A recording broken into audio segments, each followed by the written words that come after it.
Hi అండి. Today recipe అందరూ ఇష్టపడే ఆలూ ఫ్రై. ముందుగా ఒక పాన్ పెట్టుకొని 2 టీ స్పూన్ల ఆయిల్ వేసుకోవాలి. సన్నగా కట్ చేసుకొని పెట్టుకున్న ఆలూ వేసుకొని మంచిగా ఫ్రై చేసుకోవాలి. ఇలా తక్కువ ఆయిల్ తో సూపర్ క్రిస్పీ అయిన ఆలూ కర్రీ అనేది రెడీ అవుతుంది. వీడియోలో చూపిస్తున్నట్టుగా ఇలా ఫ్రై చేసుకుంటూ ఉండాలి, మధ్య మధ్యలో కలుపుతూ. ఈ కర్రీ మన చపాతీలోకైనా రైస్ లోకైనా చాలా టేస్టీగా ఉంటుంది. ఈసారి ఆలూ ఉన్నప్పుడు ట్రై చేయండి. ట్రై చేస్తే ఎలా వచ్చిందో కామెంట్ చేయండి. మళ్ళీ అదే పాన్ లోకి కొంచెం ఆయిల్ వేసుకొని హీట్ అయ్యాక జీలకర్ర ఆవాలు వేసుకొని సన్నగా కట్ చేసుకొని పెట్టుకున్న 3 ఎండుమిరపకాయలు, ఫ్రెష్ గా కట్ చేసుకొని పెట్టుకున్న కరివేపాకు, కచ్చాపచ్చాగా దంచుకున్న వెల్లుల్లిపాయలు వేసుకొని మంచిగా ఫ్రై చేసుకోవాలి.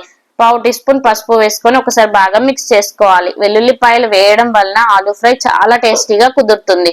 ఒకసారి మనం ముందుగా ఫ్రై చేసుకొని పెట్టుకున్న ఆలు ముక్కలు వేసుకొని ఫ్రై అయ్యాక కొంచెం ఉప్పు కారం వేసుకొని ఆలు ముక్కలకు పట్టేట్టు బాగా మిక్స్ చేసుకోవాలి. ఫ్రెష్ గా కట్ చేసుకొని పెట్టుకున్న కొత్తిమీర వేసుకుంటే సూపర్ టేస్టీ అయిన ఆలు కర్రీ రెడీ. వీడియో నచ్చితే సబ్స్క్రైబ్ చేసుకోండి.